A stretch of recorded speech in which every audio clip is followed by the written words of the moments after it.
Hello दोस्तों, नमस्कार। आइए स्टार्ट करते हैं 20 मार्च का एडिटोरियल स्पेक्टर ऑफ स्टैगफ्लेशन। देखिए यहाँ पर दो वर्ड्स तो दे रखे हैं आपको टाइटल में ही, स्पेक्टर और स्टैगफ्लेशन। स्पेक्टर क्या होता है? स्पेक्टर का मतलब है कि भविष्य में कोई अनप्लीजेंट घटना घटने वाली है, उसका अंदेशा जो होता है वो स्पेक्टर है, एक प्रकार का डर होता है। ठीक है, इसके सिनोनिम में गोस्ट ले सकते हैं, फैंटम ले सकते हैं। वैसे इसका ध्यान रखिए कि स्पेक्टर का मतलब है कुछ अनहोनी की अंदेशा जो होता है, कुछ अनप्लीजेंट भविष्य में हो सकता है, इसका एहसास, इसका रियलाइजेशन वो कहलाता है स्पेक्टर। स्टैगफ्लेशन क्या है? स्टैगफ्लेशन इकोनॉमी में ही आपको सुनने को मिलता है जनरली। स्टैगफ्लेशन में का मतलब ये होता है कि इन्फ्लेशन जो है, महंगाई है, वो परसिस्टेंटली हाई है, वो लगातार बढ़ रही है, जिसमें अनएम्प्लॉयमेंट जो है वो लगातार हाई स्केल पर है, लेकिन उसके अंदर जो डिमांड है वो स्टैग्नेंट बनी हुई है, डिमांड बिल्कुल भी नहीं है। तो स्टैगफ्लेशन जो है एक प्रकार से स्टैग्नेंट प्लस इन्फ्लेशन से बना हुआ शब्द है। स्टैगफ्लेशन का मतलब इन्फ्लेशन रहेगा, महंगाई काफ़ी ज़्यादा रहेगी, लगातार ज़्यादा रहेगी, अनएम्प्लॉयमेंट काफ़ी ज़्यादा रहेगा और डिमांड बिल्कुल भी नहीं रहेगी, डिमांड बिल्कुल मंद रहेगी, ये कह सकते हो, उसको बोलते हैं स्टैगफ्लेशन। तो स्पेक्टर ऑफ स्टैगफ्लेशन का मतलब ये है कि स्टैगफ्लेशन का अंदेशा है। यहाँ पे जो भी एनालिस्ट हैं, जो भी इकोनॉमिस्ट हैं, वो ये अंदेशा लगा के बैठे हैं कि आगे आने वाले समय में हमें इस घटना का सामना करना पड़ सकता है। अब देखिए विस्तार से पढ़ते हैं इस सेशन में क्या क्या चीज़ें नहीं है। The latest global financial developments and recent economic data,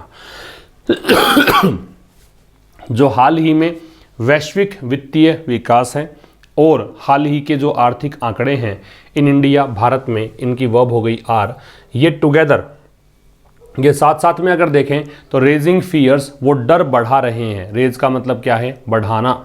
fears, डर, दैट सेवरल मेजर इकोनॉमीज, डर किस बात का है कि अनेकों ऐसे मुख्य अर्थव्यवस्थाएं हैं वर्ल्ड वाइड, पूरे विश्व भर में, इंक्लूडिंग इंडिया, जिसमें भारत की अर्थव्यवस्था भी शामिल है, मे बी हेडेड फॉर, हो सकता है कि ये आगे बढ़ रही है। हेड फॉर का मतलब होता है किसी चीज़ के टुवार्ड्स जाना, किसी की ओर जाना। किसकी ओर जा रही है? स्पेल। स्पेल का मतलब होता है पीरियड, दौर।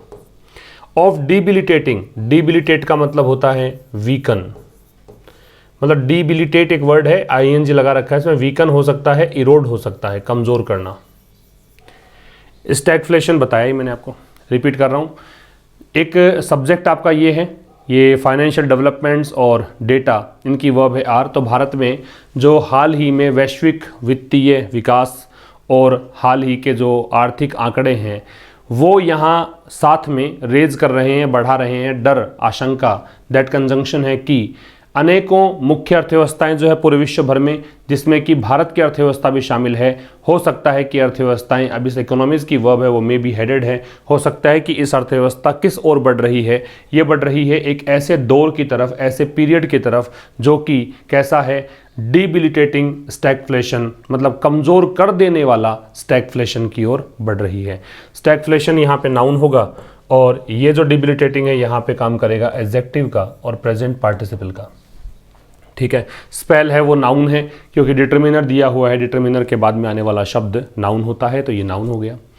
इसके अतिरिक्त एक काम की बात है रेज। तो ये तो मैं पहले वाले सेशंस में बता चुका हूँ। राइज और रेज दो वर्ड्स हैं। राइज जो शब्द है ये होती है कैसी वर्ब?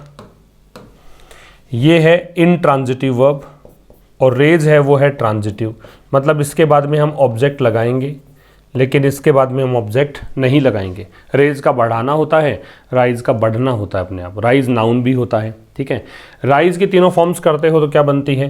राइज, रोज, रीजन, ये बनती है राइज की तीनों फॉर्म्स। जबकि रेज है, इसकी तीनों फॉर्म क्या बनती हैं? रेज, फिर सेकेंड फॉर्म करोगे तो डी लग जाएगा रेज्ड, और थर्ड फॉर्म में भी डी लग जाएगा रेज्ड। ये है रेज की तीनों फॉर्म्स। तो आगे होगा समझ में ये वाला। तो आगे देखिए, आगे कह रहा है कि जो लास्ट वीक जो रिटेल इन्फ्लेशन रीडिंग है, पिछले सप्ताह की जो खुदरा महंगाई के आंकड़े हैं, रीडिंग का मतलब एक प्रकार से आंकड़े मानिए, फॉर फरवरी महीने के लिए, और ये आंकड़े कहाँ से आए? रिलीज हुए हैं भारत के सांख्यिकी विभाग से, नेशनल स्टैटिस्टिकल ऑफिस जो है वहाँ से।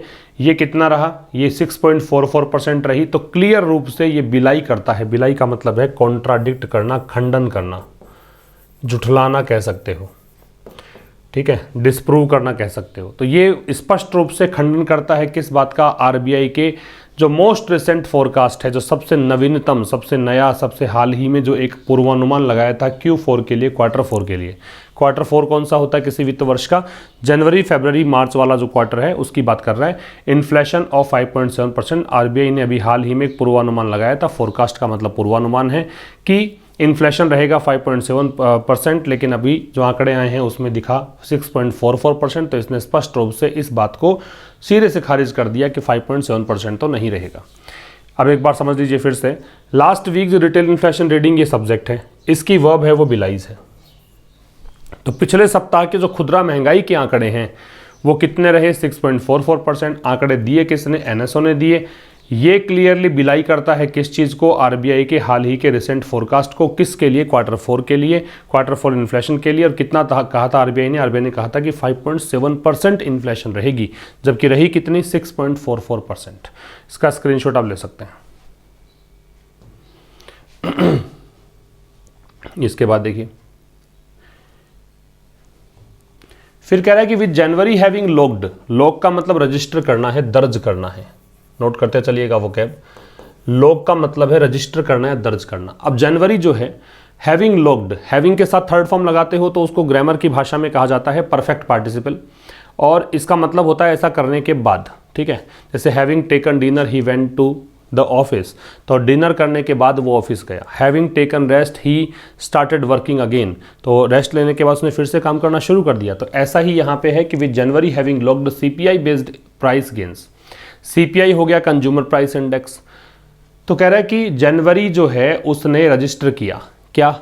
CPI based price gains. कि सीपीआई जो एक सूचकांक होता है, एक इंडेक्स होती है, कंज्यूमर प्राइस इंडेक्स होती है, उसके आधारित जो प्राइस गेन्स रहे, मतलब कहीं कीमतों में जो बढ़ोतरी रही वो कितनी रही? 6.52%। Prices will have to soften, तो इसके साथ साथ प्राइसेस जो है उनको क्या करना पड़ेगा? कम करना पड़ेगा। सॉफन का मतलब है किसी चीज़ को थोड़ा सा ईजी करना, ईज करना। तो यहाँ पे सॉफन करने का मतलब है कि कम करना पड़ेंगी प्राइसेस, सो शार्पली, इतना ज़्यादा कम करनी पड़ेंगी इन मार्च के महीने में, ताकि क्या हो? एज टू वैसे तो रिलेटिंग या फिर अबाउट ये मतलब होता है, मतलब संबंधित को बोलते हैं, लेकिन यहाँ पे सो एज टू साथ में लेके चलो। सो एज टू का मतलब होता है इन ऑर्डर टू, लिख लीजिएगा ये, सो एज टू, इसका मतलब होता है इन ऑर्डर टू।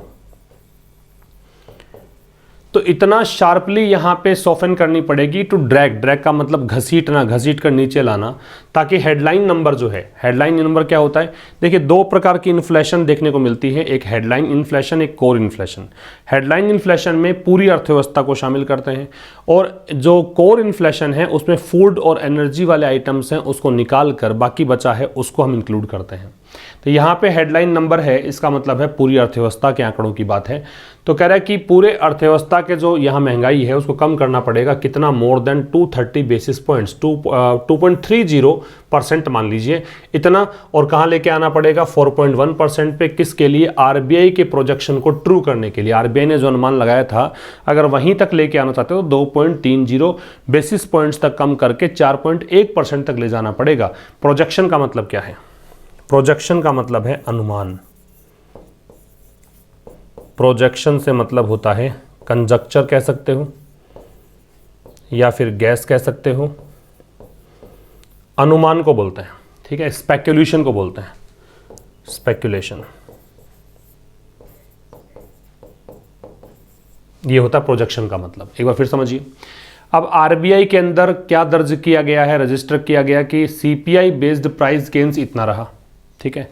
फिर कह रहा है कि भी प्राइसेस जो हैं अब उसको बहुत कम करना पड़ेगा, और इतना कम करना पड़ेगा कि हेडलाइन नंबर है वो कम हो जाए। कितना? इससे ज़्यादा, ताकि कहाँ तक पहुँचे? 4.1% तक। क्यों करना पड़ेगा ऐसा? ताकि आरबीआई का अनुमान है वो सच हो सके। फिर कह रहा है look at the components. Components का मतलब होता है घटक, ठीक है, जो जिससे मिलकर बना हुआ है वो कॉम्पोनेंट है। तो कह रहा है कि अगर नज़र डाली जाए कॉम्पोनेंट्स पर, कौन से कॉम्पोनेंट जो कि इन्फ्लेशन को चलाते हैं। ड्राइव का मतलब है उत्प्रेरित करना, चलाना। तो अगर एक नज़र डाली जाए कंपोनेंट्स पर जो कि इन्फ्लेशन को चलाते हैं, तो वो लुक जो है वो दिखाता है, शो करता है दैट की कोर इन्फ्लेशन। कोर इन्फ्लेशन का मतलब क्या हो गया? मैंने बताया कि जो इन्फ्लेशन फूड और एनर्जी आइटम्स को बाहर रखता है उसको बोलते हैं कोर इन्फ्लेशन, और ये बात यहाँ पे दे भी रखी है। कोर इन्फ्लेशन के बारे में विच रिलेटिव प्रोनाउन आया, ये वो इन्फ्लेशन है जो स्ट्रिप आउट करता है। स्ट्रिप आउट का मतलब मान लीजिए रिमूव करता है, हटाता है। किसको? The impact of food and fuel prices, मतलब इसके अंदर फूड का प्रभाव क्या है और फ्यूल प्राइसेस जो ईंधन की कीमतों का प्रभाव क्या है उसको ये बाहर निकाल कर मापता है अर्थव्यवस्था की इन्फ्लेशन को। स्टिल रिमेन्स, अब ये कोर इन्फ्लेशन इसकी वर्ब रिमेन्स, स्टिल का मतलब होता है इवन नाउ, ये अभी भी बना हुआ है। कहाँ? स्टक, स्टक मतलब फंसा हुआ है। कहाँ पर? 6.2% पर, और लगातार 3 महीने हो गए ऐसा चलते हुए। एंड कंटिन्यूज, और लगातार जारी है। टू होवर, होवर का मतलब होता है मंडराना, मतलब जहाँ है वहीं पे रहना, प्रिवेल करना कह सकते हो। और वो लगभग कितना बना हुआ है? एट और अबाउ द 6%, या तो 6% रहता है या उससे ज़्यादा रहता है। लेवल में ऊपर की बात करते हो तो अबाउ लगेगा। सिंस मई 2021, और कब से ऐसे हालत है? ये हालात बने हुए हैं मई 2021 से। जब आप एक निश्चित अगर टाइम की बात करते हो, टाइम का नाम अगर आपको दे रखा है तो वहाँ पे हम लगाते हैं सिंस। एक बार फिर समझो, अगर आप बात करेंगे, एक लुक की बात करेंगे, नज़र डालेंगे कंपोनेंट्स पर, कौन से कंपोनेंट जो कि इन्फ्लेशन को ड्राइव करते हैं, इन्फ्लेशन को चलाते हैं, तो वो बताता है, वो दिखाता है कि कोर इन्फ्लेशन, कौन सा इन्फ्लेशन? Core inflation. और कोर इन्फ्लेशन के मतलब बता रखा है कि ये वो इन्फ्लेशन है जो कि फूड और फ्यूल प्राइसेस के इम्पैक्ट को बाहर रखता है। ये इन्फ्लेशन अभी भी बना हुआ है, कहाँ तक? 6.2%, और लगातार 3 महीने हो गए हैं ऐसा करते हुए। और ये लगभग 6% या उससे ज़्यादा बना हुआ है। कब से? मई 2021 से। इसका स्क्रीनशॉट आप ले सकते हैं।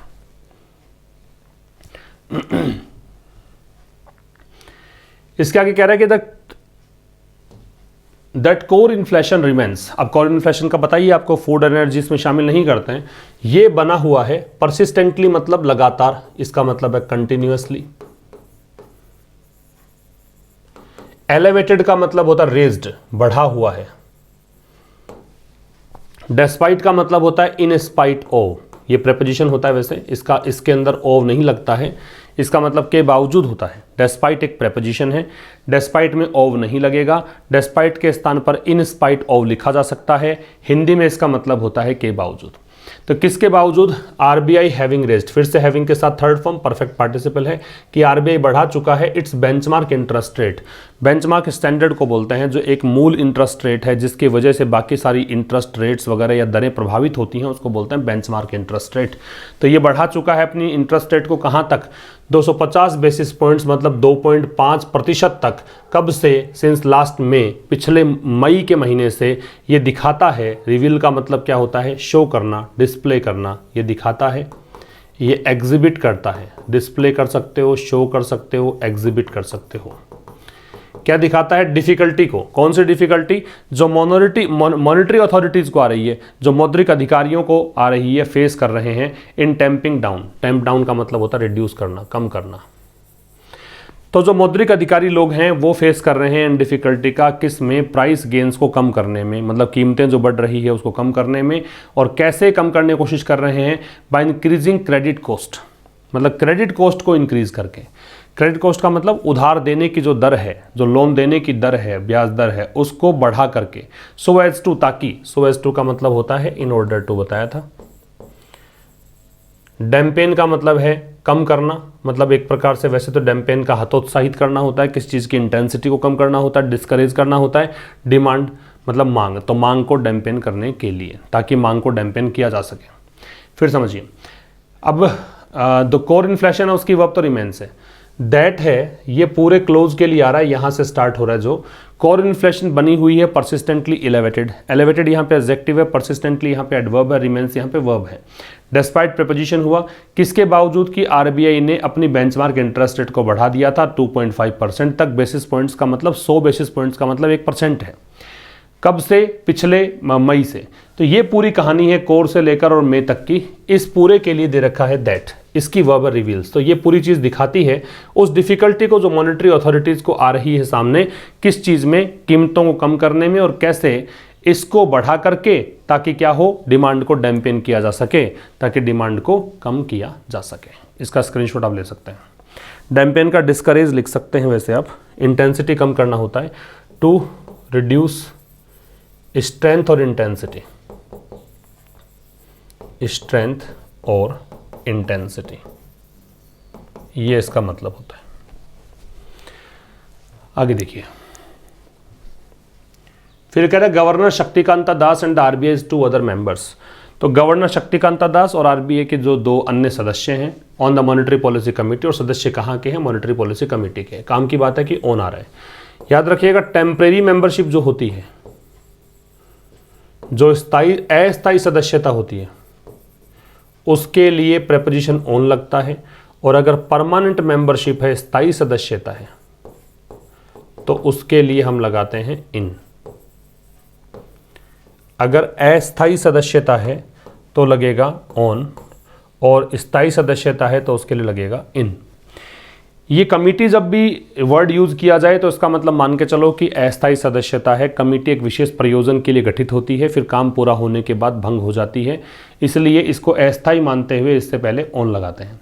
तो गवर्नर शक्तिकांता दास और आरबीआई के 2 अन्य जो मेंबर्स हैं, जो कि मॉनेटरी पॉलिसी कमेटी, मौद्रिक नीति समिति के सदस्य हैं, ऑल साइटेड, ये तीनों ही, इन तीनों ने क्या किया, साइट किया। साइट का मतलब है जिक्र करना, मेंशन करना। मेंशन करना कह सकते हो या रेफर टू कह सकते हो। इन्होंने जिक्र किया द वरिंग परसिस्टेंस, परसिस्टेंस मतलब कंटिन्यू बने रहना, वरिंग मतलब चिंताजनक, कोर इन्फ्लेशन बताया ही था, ऐसा इन्फ्लेशन जिसके अंदर फूड एनर्जी को शामिल नहीं करते हैं। Eight there last policy meeting, तो अपनी पिछली जो पॉलिसी मीटिंग हुई थी फरवरी के अंदर, उसमें इन्होंने कहा था, इन्होंने जिक्र किया था किसका, लगातार जो कोर इन्फ्लेशन की परसिस्टेंस बनी हुई है, उसमें क्या कहा था इस बारे में, इन्होंने कहा था कि justification for deciding to continue tightening monetary policy. इन्होंने इस चीज़ का जिक्र करके जस्टिफाई किया था, ठीक ठहराया था, सही ठहराया था किसको, कि इन्होंने जो डिसाइड किया था कि हम लगातार सख्त मौद्रिक नीति अपनाएंगे, तो उसका कारण ये है, ये जिक्र करके इन्होंने बताया। तो ये जो दे रखा है पूरा, इसकी वर्ब है साइटेड, ठीक है। जस्टिफिकेशन है वो जस्टिफाई करने का प्रोसेस है, सही ठहराने की प्रक्रिया है, बाकी इसमें कुछ खास नहीं है। फिर कह रहा है क्वीरिंग the pitch. Queer the pitch एक फ्रेज है, इसका मतलब होता है गेम बिगाड़ देना, spoil the game, spoil the planning, योजना बिगाड़ देना। तो क्वीरिंग द पिच फर्दर, फर्दर का मतलब होता है आगे, नेक्स्ट। एक होता है फार्दर, फार्दर का मतलब होता है दूर। हालांकि दोनों ही डिग्री कंपैरेटिव होती है फर्दर की, दोनों ही डिग्री कंपैरेटिव है फर्दर की, बस फ़र्क ये है कि फार्दर है इसका मतलब दूर है, डिस्टेंट है, फार है, और फर्दर का मतलब नेक्स्ट है, आगे का है, ठीक है। तो कह रहा है क्वीरिंग द पिच फर्दर, तो आगे जो ये योजना बिगाड़ने वाला काम है, इज प्राइस गेन्स, वो क्या है, वो क्वीरिंग द पिच जो है, ये इसकी वर्ब हो गई। प्राइस गेन्स वो कीमतों बढ़ोतरी है, across the food basket too, किसमें, फूड बास्केट का मतलब सारे जो फूड आइटम्स हैं उस ग्रुप की बात कर रहा है, उसके अंदर अगर कीमतें बढ़ रही है तो वो पूरा गेम बिगाड़ देगा। शोइंग, इससे ये समझ में आ रहा है, ये दिख रहा है डिस्कंसर्टिंग, डिस्कंसर्टिंग का मतलब है डिस्कम्फिटिंग, डिस्कम्फिटिंग या फिर अनसेटलिंग मतलब बेचैन करने वाला। ट्रेंड्स मतलब रुझान, डिस्पाइट फिर से इसका मतलब के बावजूद। अब मार्जिनल मतलब आंशिक। डेसिलरेशन है वो एक्सिलरेशन का ऑपोजिट है, इसका मतलब गति कम करना होता है। और 5 बेसिस पॉइंट्स, 5 बेसिस पॉइंट्स की लास्ट मंथ पिछले महीने किस में, composite food price index. Composite का मतलब होता है मिक्स्ड या ब्लेंडेड, मिश्रित। और फूड प्राइस इंडेक्स का मतलब हो गया ऐसा सूचकांक जो फूड की कीमतें दिखाता है, खाद्य पदार्थों की कीमतें दिखाता है उसमें। तो क्वीरिंग द पिच फर्दर, तो आगे यहाँ पे योजना बिगाड़ने का काम करेगा प्राइस गेन्स। प्राइस गेन्स किस में, सारे फूड आइटम्स में। इससे क्या है, यहाँ पे एक बात समझ में आ रही है कि जो रुझान हैं, जो ट्रेंड्स हैं, वो काफ़ी अनसेटलिंग है, डिस्कंसर्टिंग है, बेचैन करने वाले हैं। किसके बावजूद कि थोड़ी बहुत तो कमी खैर देखने को मिली है, 5 बेसिस पॉइंट्स का डेसिलरेशन देखने को मिला है पिछले महीने, ठीक है। और किस में देखने को मिला है, ये कंपोजिट फूड प्राइस इंडेक्स में। उसके बावजूद भी यहाँ पे रुझान जो है, ट्रेंड्स जो है वो अनसेटलिंग है, डिस्कम्फिटिंग है, बेचैन करने वाले हैं। प्राइसेज ऑफ 4 की categories in the food basket. तो फूड बास्केट में, ये फूड बास्केट, बास्केट वैसे टोकरी होती है और उसमें फूड मतलब हो गया जो खाद्य पदार्थ, जो आइटम्स हैं उन सभी को शामिल करके ग्रुप की बात कर रहा है। तो फूड बास्केट की जो 4 मुख्य कैटेगरीज है, की का मतलब होता है इंपॉर्टेंट, सिग्निफिकेंट। तो 4 मुख्य कैटेगरीज जो हैं उसकी जो कीमतें हैं, उसमें जो प्राइसेस हैं, इंपॉर्टेंट को बोलते हैं। दैट टुगेदर अकाउंटेड फॉर, जिसने पूरा मिला के, टुगेदर मतलब साथ में, अकाउंट फॉर का मतलब होता है, अकाउंट फॉर का मतलब है कि जो कवर करता है, ठीक है। मतलब to form a total of something, इसका मतलब होता है to form a total of something, मतलब पूरे भाग जो मिलकर बनाता है। तो कह रहा है प्राइसेस जो हैं 4 की कैटेगरीज जो है फूड बास्केट की, जिसने कि पूरा मिला के कितना भाग कवर करता है, 1/5 भाग CPI का कंडक्ट यही करता है, मतलब ये कवर करता है।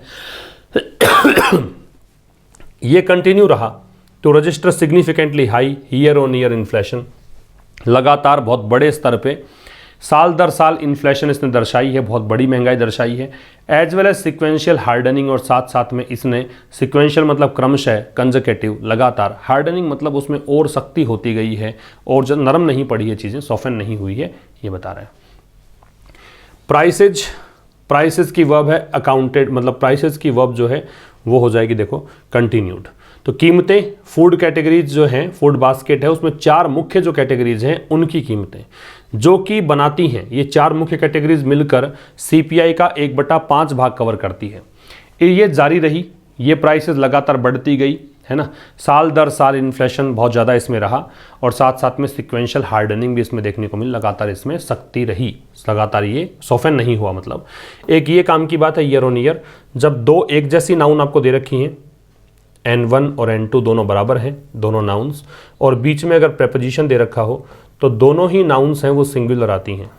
तो ईयर ऑन ईयर में देखिए दोनों तरफ सेम नाउन है ईयर, और ऑन प्रेपोजिशन है तो दोनों ही नाउन सेम आएंगी, मतलब कहीं भी लेफ्ट या राइट में ईयर्स नहीं हो सकता, ईयर्स नहीं होगा, ठीक है। और एक ये भी याद रखिएगा कि YEAR जो है ये कॉन्सोनेंट साउंड प्रोड्यूस करता है, इसको ईयर पढ़ते हैं, तो ईयर पढ़ते हैं तो इसलिए इससे पहले अगर आर्टिकल की आवश्यकता पड़े तो ए लगाना होता है, एन मत लगाना, ठीक है। फिर कह रहा है if the key staple of cereals, cereal जो होता है ना वो अन्न को, अनाज को बोलते हैं, जैसे चावल है, गेहूं है, इसको सीरियल बोलते हैं। स्टेपल का मतलब मुख्य को बोलते हैं, जो बहुत बड़ी क्वांटिटी में ग्रो किया जाता है अनाज, उसको बोलते हैं स्टेपल। और वैसे स्टेपल के सिनोनिम्स देखोगे तो की, इम्पॉर्टेंट, सिग्निफिकेंट, ये सब मिलेंगे आपको। तो जो महत्वपूर्ण सीरियल जो हैं, अनाज हैं और प्रोडक्ट्स हैं, सो इन्फ्लेशन, इसमें भी इन्फ्लेशन देखने को मिला, इन्फ्लेशन एक्सेलरेट हुआ, बढ़ा और कहाँ तक पहुँचा, 16.7% तक। कब की बात है, फरवरी की। द हेडलाइन रीडिंग, तो कह रहा है कि यदि if the key staple of cereals and so inflation, यदि इसके अंदर इतना एक्सेलरेशन मिला और यहाँ तक पहुँच गया, तो हेडलाइन रीडिंग जो है, जो कुल मिला के महंगाई है, किसके लिए, मिल्क के लिए और प्रोडक्ट्स के लिए, वो बढ़ेंगी। वो पहुँच गई कहाँ पे, 9.65% पर। दैट फॉर फ्रूट्स, और यही महंगाई अगर फलों की बात करें तो कहाँ पहुँच गई, सर्ज का मतलब होता है इंक्रीज होना, ये बढ़कर पहुँच गए 6.38% पर। फ्रॉम जनवरी 2.93%, जनवरी में इतनी ही थी। With only the reading for spices, केवल अगर आप देखेंगे आंकड़े स्पाइसेस के लिए, मसालों के लिए, तो वो थोड़ा सा कम हुआ है और कहाँ तक पहुँचा है, 20.2% तक। टेड का मतलब है लिटिल या बिट, थोड़ा बहुत, ठीक है। अब समझिए की स्टेपल की वर्ब जो है, की एडजेक्टिव है, द डिटर्मिनर है, स्टेपल नाउन है, इसकी वर्ब जो है वो है सॉ। हेडलाइन नंबर रीडिंग जो है इसकी वर्ब है क्विकेंड। फिर यहाँ पे दैट दे रखा है, वो हेडलाइन नंबर के लिए दे रखा है, इसकी वर्ब है वो है सर्च्ड।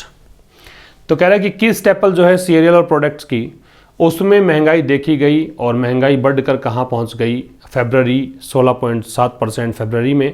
और हेडलाइन रीडिंग जो है मिल्क और प्रोडक्ट्स के लिए वो तेज़ी से बढ़ी है 9.6%। और यही महंगाई फ्रूट की अगर बात करें तो वो उछल कर चले गए 6.38% पर, जनवरी में थी इतनी। और केवल स्पाइसेस के लिए थोड़ा बहुत यहाँ पे कमी देखने को मिली, जो 20.2% पे गई है, जबकि पहले कितनी थी, 21.1% पर, थोड़ी बहुत कम है, इसलिए टेड लगाया इसने। अच्छा, फ्रूट का प्लूरल वैसे बनता नहीं जनरली, लेकिन यहाँ पे फ्रूट्स लिख रखा है, तो अगर आपके एग्जाम में आ जाए तो फ्रूट ही लिखना है, फ्रूट्स नहीं लिखना है, ठीक है। और वैसे ये भी जस्टिफाई कर सकते हैं अपन, सही है, क्यों, क्योंकि अब जब अलग अलग टाइप के फ्रूट होते हैं तो वहाँ पे फ्रूट्स लगाए, लेकिन यहाँ पे ऐसा कुछ दे नहीं रखा, इसलिए इसमें फ्रूट ही रहना चाहिए, फ्रूट्स नहीं होना चाहिए। आगे देखिए, with the prediction of a likely का मतलब संभावित, पॉसिबल। प्रेडिक्शन का भविष्यवाणी, अब भविष्यवाणी की गई है कि इस साल अल नीनो प्रभाव रहेगा, अल नीनो प्रभाव होता है तो मानसून की इंटेंसिटी थोड़ी कम हो जाती है, बारिश कम होती है, ठीक है, या समान वितरण रहता है बारिश का, उसको एल नीनो इफेक्ट बोला जाता है। तो अगर संभावित है कि इस साल एल नीनो इफेक्ट देखने को मिलेगा तो फिर जो आउटलुक रहेगा फूड प्राइसेस के लिए, मतलब खाद्य कीमतें कहाँ रहेंगी, ये जो आउटलुक है, ये जो दृष्टिकोण है, ये हार्डली रीएश्योरिंग है, मतलब ये रीएश्योरिंग नहीं है, आश्वस्त करने वाला नहीं है। रीएश्योर का मतलब आश्वस्त करने वाला, विश्वास दिलाने वाला, तो ये विश्वास जगाने वाला, विश्वास दिलाने वाला नहीं है। फिर कह रहा while policy makers, while conjunction है, इसका मतलब होता है यद्यपि। तो यद्यपि जो पॉलिसी मेकर्स हैं therefore need to stay focused on, उनको आवश्यकता पड़ेगी कि वो फोकस्ड रहे, फोकस्ड में ऑन लगेगा। कंटेनिंग, कंटेन का मतलब होता है कर्ब करना, रिस्ट्रेन करना, रोक के रखना, कंट्रोल करना। तो इनको आवश्यकता पड़ेगी कि इन्फ्लेशन पे नियंत्रण रखा जाए। द राइजिंग अनसर्टेनिटी, जो लगातार अनिश्चितताओं का दौर है, किस बारे में, ग्रोथ मोमेंटम को लेकर। सस्टेनिंग जो कि बनी हुई है, सस्टेन का मतलब होता है कंटिन्यू करना, ग्रोथ मोमेंटम का मतलब जो फिलहाल एक माहौल बना हुआ है ग्रोथ वाला, उसमें। इन द फेस ऑफ का मतलब होता है व्हेन कन्फ्रंटेड विद, वैसे तो होता है इसका डेस्पाइट भी, के बावजूद भी, लेकिन यहाँ पे इसका मतलब है व्हेन कन्फ्रंटेड विद, मतलब इसके चलते, इसके कारण। फ्रेज है of the heightened risk of A recession. Heightened का मतलब हो गया बढ़ी हुई, एलिवेटेड, रेज्ड, रिस्क खतरे, रिसेशन स्लंप आर्थिक मंदी। इन एडवांस्ड इकोनॉमीज मतलब उच्च जो विकसित अर्थव्यवस्थाएं हैं उनमें रेजेस ये बढ़ाता है द रिस्क, खतरे को। कौन से रिस्क, जो हायर क्रेडिट कॉस्ट जो हैं, जो काफ़ी ज़्यादा ब्याज दरें हैं लोन देने वाली में, फर्दर डैम्पेन कंजम्पशन, वो आगे चलकर कंजम्पशन को, उपभोग को क्या कर सकती है, डैम्पेन कर सकती है, कम कर सकती है। फिर समझिएगा, यद्यपि पॉलिसी मेकर्स को आवश्यकता होगी कि वो फोकस्ड रहें महंगाई को नियंत्रित करने के लिए, फिर भी जो बढ़ती हुई अनिश्चितताएं हैं ग्रोथ मोमेंटम के बारे में, जिसके अंदर लगातार रिस्क बनी हुई है रिसेशन की एडवांस्ड इकोनॉमीज़ में, वो यहाँ पे अनसर्टेनिटी जो है, इसकी वर्ब हो गई रेजेस, ये यहाँ पे उस खतरे को बढ़ाती है। खतरा कौन सा है, खतरा ये है कि हायर क्रेडिट कॉस्ट जो है, वो कीमतें, वो दरें जो कि जिससे आप ब्याज मतलब ब्याज दरें जो आप लोन देने के लिए चार्ज कर रहे हो, वो आगे चलकर क्या कर सकती है, कंजम्पशन को डैम्पेन कर सकती है, मतलब थोड़ा सा नीचे गिरा सकती है कंजम्पशन को। मे है वो संभावना बताने के लिए आता है, मे एक मॉडल है, पॉसिबिलिटी के लिए आता है। यट, फिर भी, यट का मतलब फिर भी होता है। फेलियर टू एंजेंडर, एंजेंडर का मतलब होता है बिगेट, मतलब बिगेट का मतलब क्या है, एक दूसरे से पैदा करना कह सकते हो, मतलब ये कोज बनना कह सकते हो, ठीक है, कोज करना कह सकते हो, कारण बनना कह सकते हो। फिर भी जो असफलता है, फेलियर है किस चीज़ में, एंजेंडर एंड्योरिंग प्राइस स्टेबिलिटी। एंड्योरिंग मतलब टिकाऊ, ड्यूरेबल। एंड्योर वैसे सहन करना भी होता है, लेकिन यहाँ पे ड्यूरेबल है। प्राइस स्टेबिलिटी मतलब कीमतों की स्थिरता। फिर भी जो मतलब स्थायी कह सकते हो, टिकाऊ जो प्राइस स्टेबिलिटी है, उसको बिगेट करने के लिए, उसको मतलब कहें कि प्रोड्यूस करने के लिए, कुड लीड, तो ये जो असफलता मिली है वो बढ़ा सकती है, वो आगे अंजाम दे सकती है, स्टैगफ्लेशन में परिणित हो सकती है। लीड टू का मतलब होता है परिणित होना, चेंज होना, इसका परिणाम ये हो सकता है। तो आप जो टिकाऊ एक कीमतों की स्थिरता नहीं ला पा रहे हैं, तो इससे हो सकता है कि असफलता मिले आपको और आप स्टैगफ्लेशन की ओर बढ़ें, आपको ऐसी स्थिति का सामना करना पड़े जो स्टैगफ्लेशन की हो। Unless supply side measures such as GST rationalisation and fuel price cuts. तो कह रहा है यदि, अनलेस का मतलब होता है इफ नॉट, ये नेगेटिव वर्ड है, इसके साथ नोट नहीं लगता है, ठीक है। सप्लाई साइड मेजर्स का मतलब हो गया आपूर्ति वाला जो साइड है उसके जो आंकड़े हैं, मेजर्स हैं, जैसे कि जीएसटी रैशनलाइजेशन। रैशनलाइजेशन का मतलब होता है कोई चीज़ को लॉजिकल ठहराना, ठीक है, कि कोई चीज़ सही है, जीएसटी जो आप चार्ज कर रहे हो वो ठीक है। और फ्यूल प्राइस कट्स और ईंधन की कीमतों में जो कटौती है, आर एक्सपेडाइटेड। एक्सपेडाइट का मतलब होता है स्पीड अप करना, बढ़ाना, ठीक है, हैसन करना, गति तेज कर देना। तो कह रहा है कि यदि आपने सप्लाई साइड मेजर्स जैसे कि जीएसटी को जस्टिफाई नहीं किया, और अगर आपने ईंधन की कीमतों में कमी नहीं की, है ना, मतलब इन चीज़ों को, ये दोनों ही काम करने हैं और इनको करने में जल्दी आपने नहीं किया तो the overall macro economic outlook, तो जो पूरा मिला के, मैक्रो मतलब हो गया बड़े स्तर पर, जो आर्थिक दृष्टिकोण है वो ऐसा लगता है, वो नज़रिया ऐसा प्रतीत होता है कि वरिंग, चिंताजनक है। वरिंग का मतलब डिस्कंसर्टिंग है, अनसेटलिंग है, डिस्कम्फिटिंग है, ये सब कह सकते हो। तो ये था आज के इस सेशन में। मुलाकात होगी अब कल ठीक शाम 5 बजे एक नए सेशन के साथ। तब तक के लिए नमस्कार।